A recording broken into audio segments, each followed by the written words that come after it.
Okay, so what I want to do today is to finish up the lecture that we were engaged with last week about utilitarianism, and then to move on to what is perhaps the most dead guy on Tuesday lecture of the semester. That is an explanation of the philosophy of Immanuel Kant. So in order to make up for the fact that the second part of the lecture is fairly dry, we'll have a couple of clicker questions in the first part of the lecture. Okay, so as you recall from our lecture last class, John Stuart Mill, in the selections from utilitarianism that we read, says two extraordinarily famous things that serve in some ways as the heart of the utilitarian view. The first thing that he says is that he articulates what's known as the greatest happiness principle. This is a principle that's supposed to tell you what it is for an act to be morally right. And what Mill says is there's a proportionality between the rightness of the act and something that it produces. In particular, a proportionality between the rightness of the act and the amount of happiness it produces, regardless of how that happiness is distributed. In particular, he says actions are right in proportion as they tend to promote happiness. They're wrong as they tend to promote the reverse of happiness. And the happiness with which we're concerned is not the agent's own happiness, but the happiness of all concerned. The second extraordinarily famous thing that he says in the opening passages of utilitarianism is that the motive with which an act is performed is irrelevant to the act's moral worth. He says the motive has nothing to do with the morality of the action. He who saves another creature from drowning does what is morally right, whether his motive be duty or the hope of being paid for it. So we might summarize what these principles say as saying that the first one tells us that what matters for the morality of an act is the aggregate amount of happiness that it produces. And what we're concerned with here are aggregates, not individuals. We're interested in how much good is done overall, not where those pieces of good might happen to fall. And what the second principle tells us is that what the utilitarian, who is after all a consequentialist, is concerned with are consequences. They're interested in the outcome of the act, not the process by which that outcome was achieved. So the first reading that we did for last class was a selection from Mill's utilitarianism where he articulated these principles. And it's important to recognize that these get something profoundly right about what we're thinking about, I think, when we try to articulate what lies behind our moral judgments. It does seem right that what we're interested in is what the world is like after a particular action is taken. And to the extent that we're interested in what the world is like, our primary interest is not in how that state of affairs came about, but what that state of affairs is. And our primary concern, if we're taking a moral stance, is not in how much we ourselves have, but rather in how much good there is in the world overall. That said, there have been, since utilitarianism was articulated, a classic set of objections which are raised to the view, some of which we'll talk more about today, and some of which we encountered in the selection from Bernard Williams that we read last class. Now, you will all recall that Williams' discussion begins with a story of a gentleman that he calls Jim, who finds himself in a South American village that's run by a rather unsavory cowboy. And some of the citizens of that village have been protesting the unsavory cowboy's leadership. And so what the unsavory cowboy has done is he has rounded up 20 of those villagers, and he's planning, simply to show the others that he's in charge, to kill those 20 villagers. When Jim arrives, Pedro, the cowboy, tells him that if Jim is willing to shoot one of the villagers, the other 19 will be set free. So that's the Jim case. Jim shows up in a town. The sheriff of the town has selected 20 people at random to be shot, but if Jim is willing to kill one of them, the other 19 will be set free. So clickers out. Question: in the Jim case, what is Jim morally obliged to do? Is the moral thing for Jim to do in this case to shoot the one man, thereby liberating the other 19?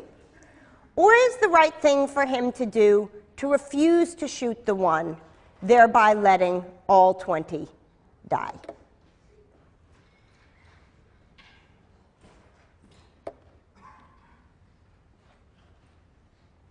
Okay, so let's see how the numbers came out. So almost 3/4 of you, actually more than 3/4 of you, think that what the morally right thing for Jim to do in this case is to shoot one man, thereby liberating the other 19. We'll have a chance next week to talk a lot more about these sorts of questions. Our reading for Thursday is a series of moral dilemmas with this structure. But what I want to ask those 77% of you who answered yes to do now is to think about whether you take what Williams says is the natural utilitarian next step.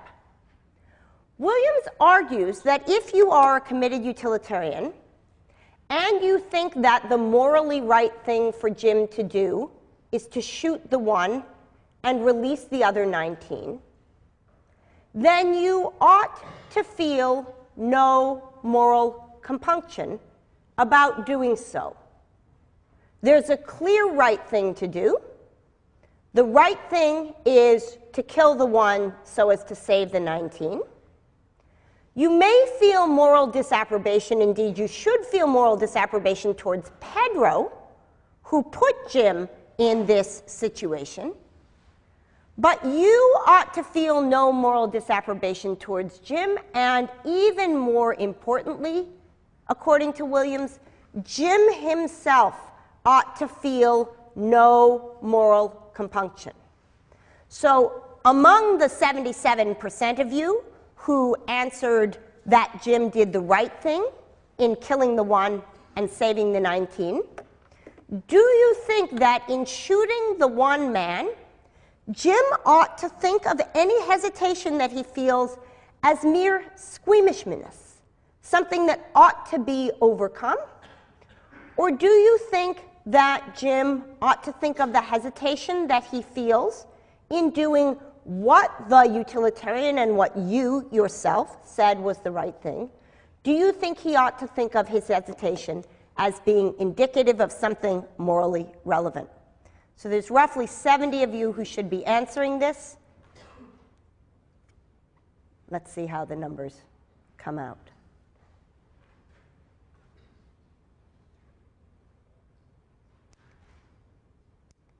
Okay, so most of you take on only part of the consequentialist picture here, at least in the way that Williams understands it.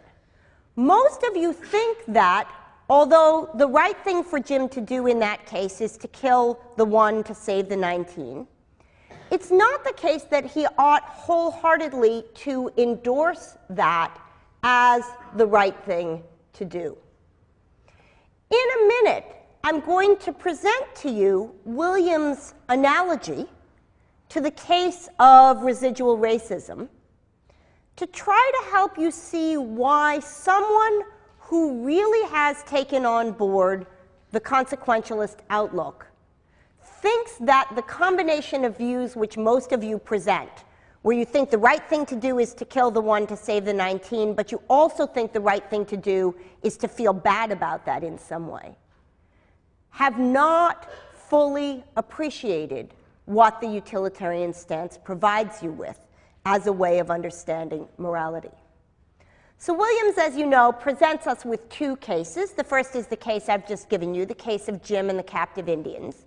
The second is a case in high 70s fashion of a man who is needing to go back to work because it's difficult to have his wife working outside of the home. I leave that to you as a period piece. But the work which George is provided in Williams' example is work in a bioweapons lab, something to which George feels moral opposition. But if George doesn't take the job in the bioweapons lab, a much more gung-ho person, somebody who's likely to advocate the use of bioweapons in all sorts of contexts, will get the job instead. So the 2 cases that Williams presents us with there have a common structure, and a common structure which we're going to see again and again in moral dilemmas. There's one act that the person can do that leads to a particular outcome, and another act that the person can do that leads to a different outcome, where the first act is worse on its surface than the second. So Jim has the possibility of shooting 1 person or shooting no people. Those are the choices that Jim faces. If Jim does the first act, shooting 1 person, then 19 people will go free. If Jim does the second act, which is not to shoot anybody at all, to refuse Pedro's bargain, then all 20 people will be shot. Likewise, George faces a choice between doing one thing, taking the job in, George faces the choice between taking the job in the biolab and not taking the job in the biolab. If George takes the job in the biolab, then the gung-ho biological weapons fellow won't get the job, and the outcome will be better. If George doesn't take the job, then the gung-ho biological weapons person won't get the job, and the outcome will be better. So, in both cases, we have an act, killing the 1 versus killing none, taking the job versus not taking the job, which is worse than another. But the outcomes of those acts are inverted. The consequentialist tells us not to look at the act side of the equation, but to look at the outcome side of the equation. The only thing, says the consequentialist, that we need to take into consideration is how many people are saved or how much bioweapons research is done. According to the consequentialist, what we do is we look and we see outcome 1 is better than outcome 2, and then reading back from that, we decide which thing we ought to do. We ought to do act 1 because it's the thing that produces the better outcome. The deontologist or virtue ethicist says, not so fast. Don't jump straight to the consequence. Look also at what it is that is needed to be done by the individual to bring about that consequence. And recognizing that Act 1 is worse than Act 2, the deontologist or virtue ethicist says it's at least important to take seriously as a possibility that the right thing to do in this situation is the second act, even if the outcome that it leads to is worse. Now, what Williams points out is that if one takes seriously the first of these stances, the one where what we're looking at is the outcome and not the process which gave rise to that outcome, then any hesitation we feel towards bringing about that outcome as the result of the particular act is due to what we might call a certain kind of squeamishness. The utilitarian says, and we started with the quotes from Mill for this reason, that thinking about who does an act is morally irrelevant, just as thinking about who gets the goods is morally irrelevant. What matters, says the greatest happiness principle, is how much aggregate happiness is produced. What matters not, except insofar as it affects the amount of happiness, is who produces that happiness or where that happiness goes.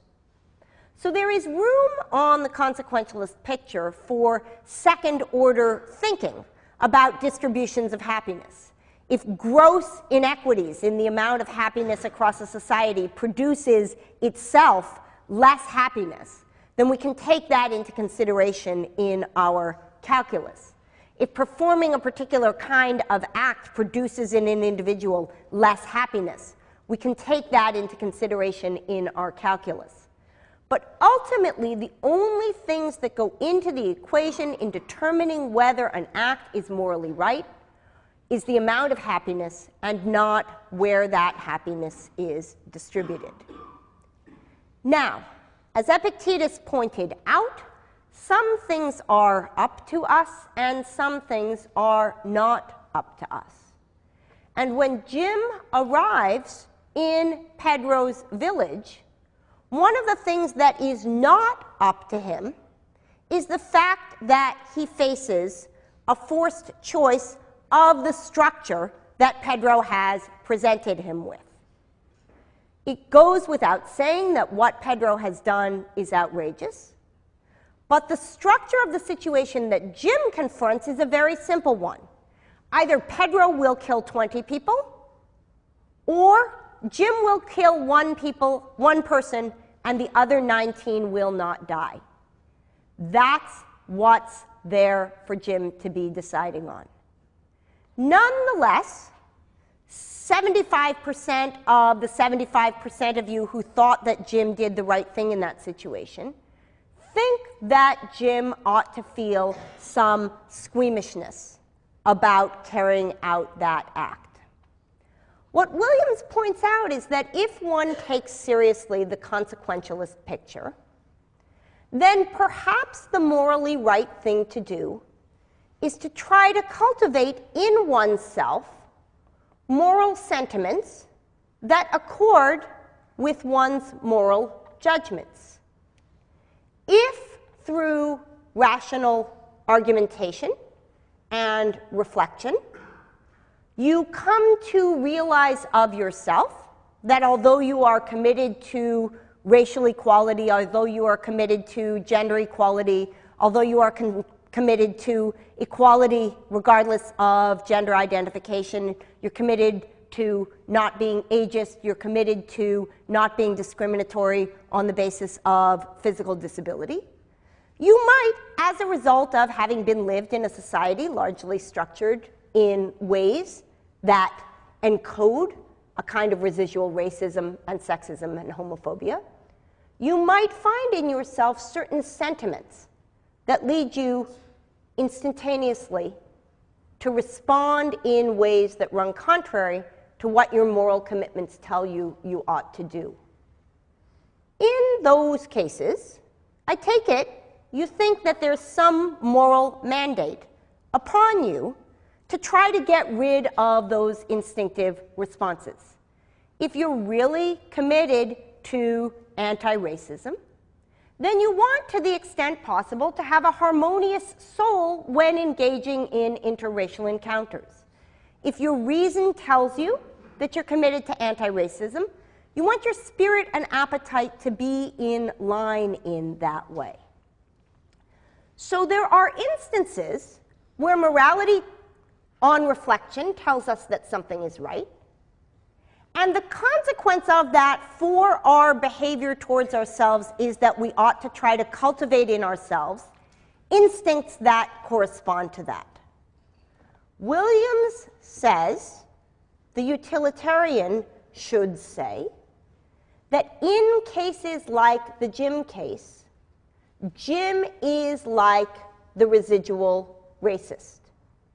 He knows what the right thing to do is, but he has a residual tendency to be pulled in the morally wrong direction.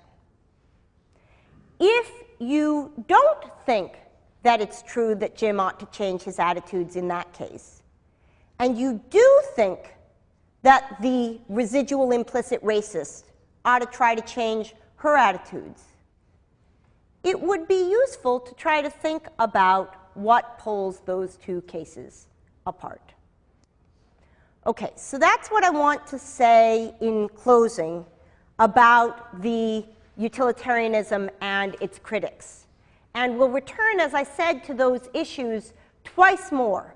Once on Thursday when we read Judy Thompson's trolley problem paper, and once next Tuesday when we look at some empirical work on that question, which suggests a naturalistic explanation for why it is that Jim feels the hesitation that he does. What I want to do now is to introduce you to the third of the main moral outlooks that we're going to consider this semester. So last lecture, we looked very carefully at consequentialist moral theories in the form of John Stuart Mill. And those are theories which locate the moral value of an act in its consequences. In the first part of the class, we spent a lot of time looking at Aristotle's virtue theory, which located the moral worth of an act in the actor. Remember, we looked at acts having moral worth only if they are done as the result of a sort of constancy of character. What we're going to look at today is the third piece of this story, of a moral view that says the morality attached to an action is not the result of what the actor is like. It's not the result of what the consequences are like. Rather, it is about the act itself. In particular, we're going to look at the deontological theory of Immanuel Kant. So, Immanuel Kant was an 18th century German philosopher who, like Plato and Aristotle, provided a comprehensive and systematic philosophical theory that to this day is taken seriously as one of the ways one might make sense of the world as a whole. Kant has theories of metaphysics, that is, what kind of stuff there is. He has theories of epistemology, that is, how we know about what kind of stuff there is. He has theories of ethics, what the right thing to do is. And he has theories of aesthetics, that is, what gives things aesthetic value. Famously, Kant articulated his views about these three major domains of philosophy in three enormous and dense books. The first, The Critique of Pure Reason, which told you about what the world is like and how we know it to be that way, which he wrote first in 1781 and then revised. The second, The Critique of Practical Reason, which is an account of the nature of morality. And the third, The Critique of Judgment, which is an account of the nature of aesthetic value. But in addition to those dense works, Kant also wrote what he took to be more popular presentations of his view. In the case of metaphysics, he wrote a book called The Prolegomena to Any Future Metaphysics. And in the case of ethics, he wrote something that he calls the grounding for the metaphysics of morals, which is, of course, the work from which we read excerpts for today. So I give you this context because I want you to know that as hard as the reading that we did from Kant was, I chose for you perhaps the easiest part of the easiest book that he wrote. So, what should you take home from Kant if you take home nothing else? if you take home nothing else from our reading of Kant, I want you to take home Kant's idea of the categorical imperative. And my goal in the remainder of lecture today is to bring you, by reading through with you the text of Kant that we had today, to a point where you will be well positioned to understand what Kant means by the categorical imperative. And depending on how the next 20 minutes go, we'll get to that either right at the end of today's lecture or right at the beginning of Thursdays. Of Thursdays. Okay, so Kant's text, the groundwork or grounding for the metaphysics of morals, begins with a very famous passage where Kant says nothing can be regarded as good without qualification except the good will. This claim should be familiar to you, O readers of Book 2 of Plato's Republic. This is the classic distinction between things that have intrinsic value and things that are merely of instrumental worth. And indeed, much in the way that Plato's Socrates does, Kant goes on to enumerate some things which fall into the other category, the category of things that are of mere instrumental utility. Among the things that cannot be regarded as good without qualification, says Kant, are talents of the mind, like intelligence and wit, qualities of temperament, like courage and perseverance, gifts of fortune, like power and riches and honor and health. And, he says, taking a direct jibe at Aristotle and noting as such that he is so doing, neither can the ancient virtues, oh my goodness, of, how do I close that email? Neither can the ancient virtues of moderation and self-control be considered as good in themselves. Why? Because though being intelligent or brave or rich or controlled will help you to achieve the goals that you have, they don't determine what those goals might be. They magnify your effectiveness as an agent, but they don't determine the valence, the value of your agency. So, says Kant, a witty, persevering, rich, healthy, moderate thief will be an outstanding thief, but that doesn't make his thiefdom good. Each of the virtues that has traditionally been extolled as a virtue, says Kant, gains its value only insofar as the goodwill is part of it. Now, a goodwill, says Kant, is good not because of what it affects or accomplishes. It's good in itself. When I say that Kant is a critic of consequentialism, I am not exaggerating. Kant doesn't think that the outcome of the act is what matters. And in an extraordinarily famous passage, famous in part because of the rather shocking translation which has come down to us of it, Kant says, the goodwill would remain good even if, by the niggardly provision of stepmotherly nature, it wholly lacked the power to accomplish its purpose. By which he means, even if you, with your goodwill, were frustrated in all of the goals that you set out to achieve, your actions would still have moral worth, and somewhat more poetically and a bit less,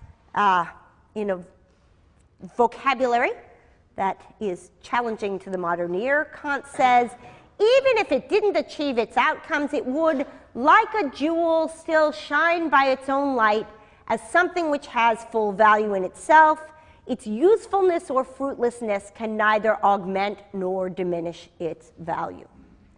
Now the question is this: how could anybody come to have this view? How could anybody have a view of morality that says what matters for an act to be moral is not the outcome that it produces, but rather the description under which the act is done? What I want to try to do right now is to put you inside the Kantian picture so that you get a sense of what that worldview looks like. So in the passages that we read for today, Kant makes three particular claims. He says that an action must be done from duty in order to have moral worth. So the first notion that I want to try to explicate for you is the Kantian notion of something being done from duty.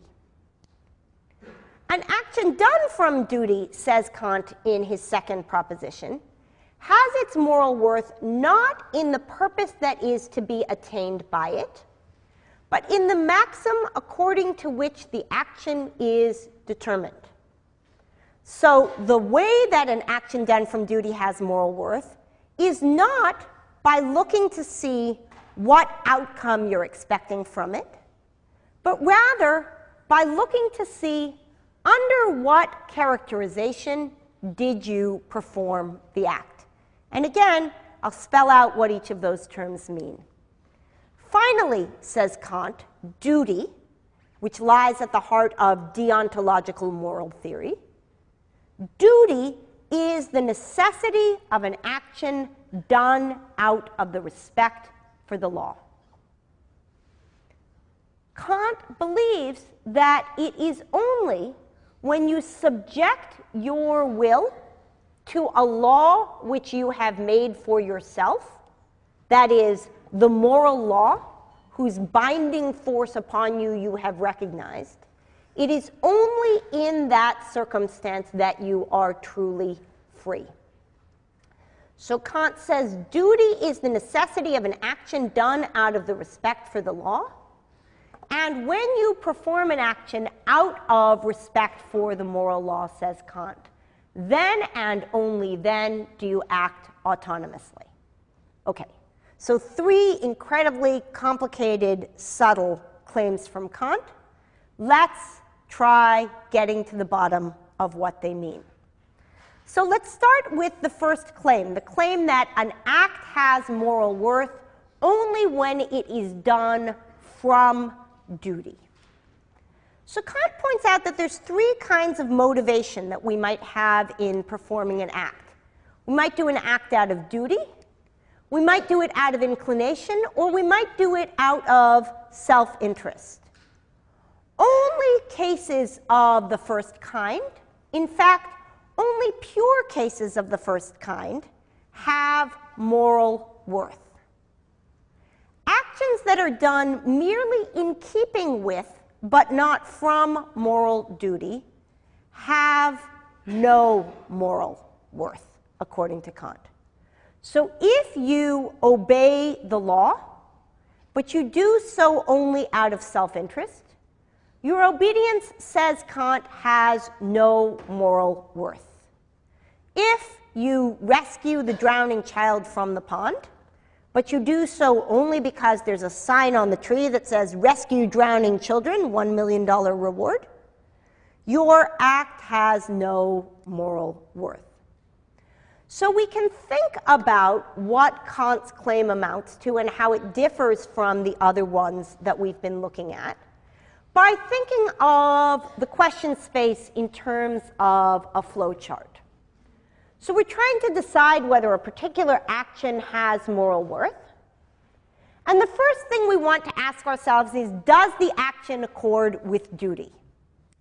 If the answer to that is no, that is, if you've done something like lied or stolen something or murdered somebody or allowed something terrible to happen in front of you that you could have easily, at no cost to yourself, prevented, all of the authors that we've read, unsurprisingly, say that the act has no moral worth.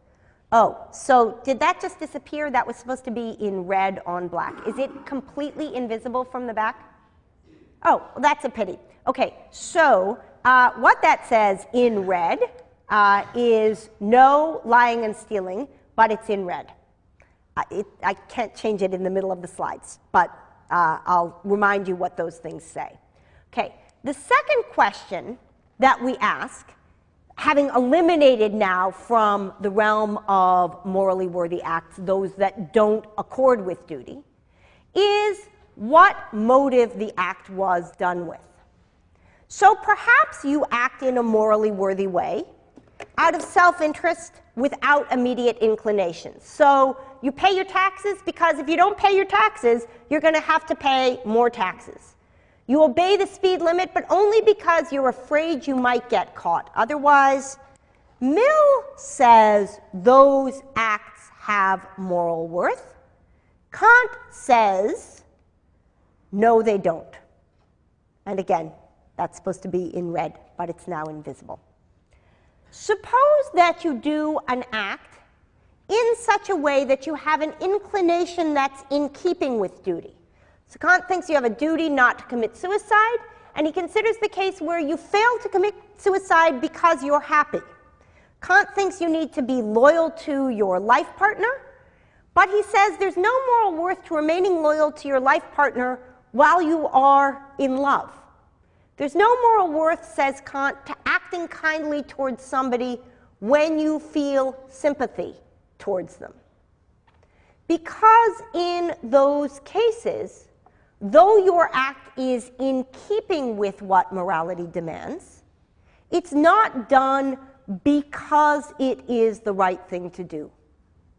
You are doing it because your inclination happens to line up with what morality demands of you. Now, Aristotle, of course, took this situation to be the one in which moral worth is paradigmatically expressed. But Kant thinks that in such cases, you cannot tell that an act was done from the moral law. All you can see is that it was done in keeping with the moral law. It corresponds to what the moral law demands. But we can't see from that that the motive was duty. It's only in the third case, the case where you act from duty without any inclination and without any self-interest, that Kant thinks the moral worth of an action can be seen. If you preserve your life when you feel the inclination to do otherwise, if you act kindly in situations where there's no reward for you and you feel no sympathy, in those cases, says Kant, we can see that the act was done not merely in keeping with, but from the moral law. This isn't to say that Kant doesn't think a life lived in the way that Aristotle's suggested life is lived is a badly lived life. Cases where your inclination happens to line up with duty helpfully keep you out of this box of doing the wrong thing. But they don't allow you to test your character and see of yourself that the motivation that you have for doing the right thing is to conform to what the moral law demands of you. So with that understanding of what it is to act from duty in mind, we're now in a position to make sense of Kant's second claim in our reading for today. That an action done from duty has its moral worth not in the purpose that's to be attained by it, but in the maxim according to which the action is determined. So remember, we've learned that an action done from duty is one that you do in conformity with what morality demands, because that is what morality demands.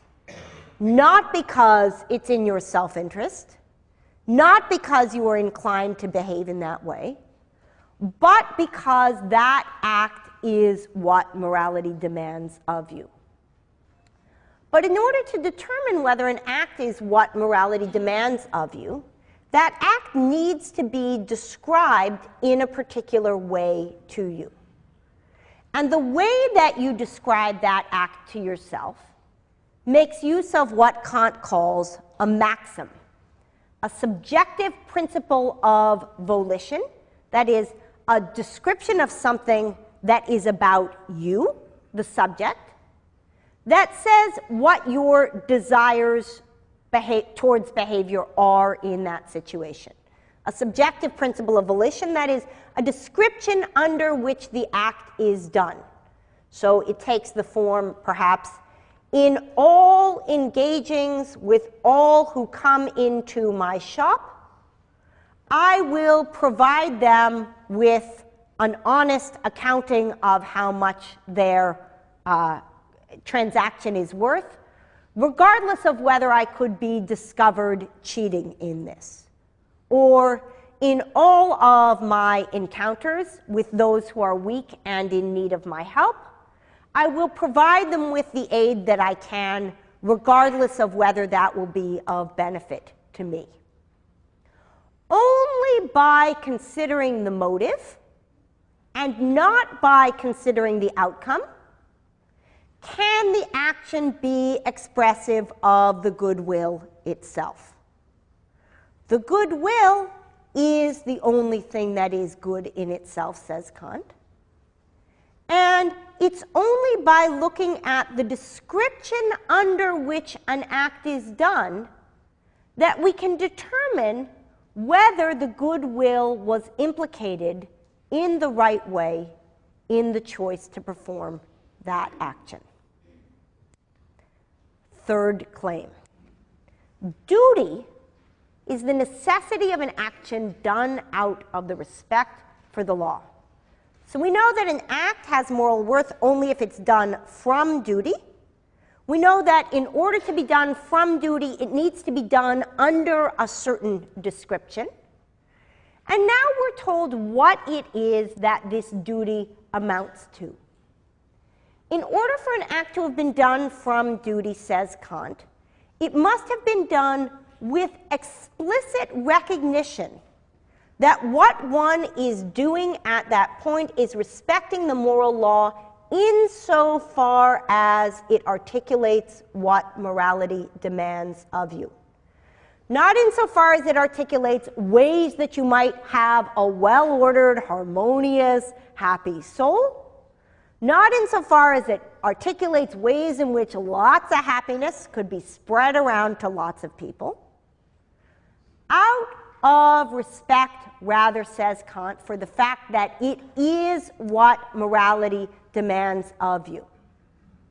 The moral worth of an act, says Kant, does not lie in its effect. For the effect could have come about in multiple ways.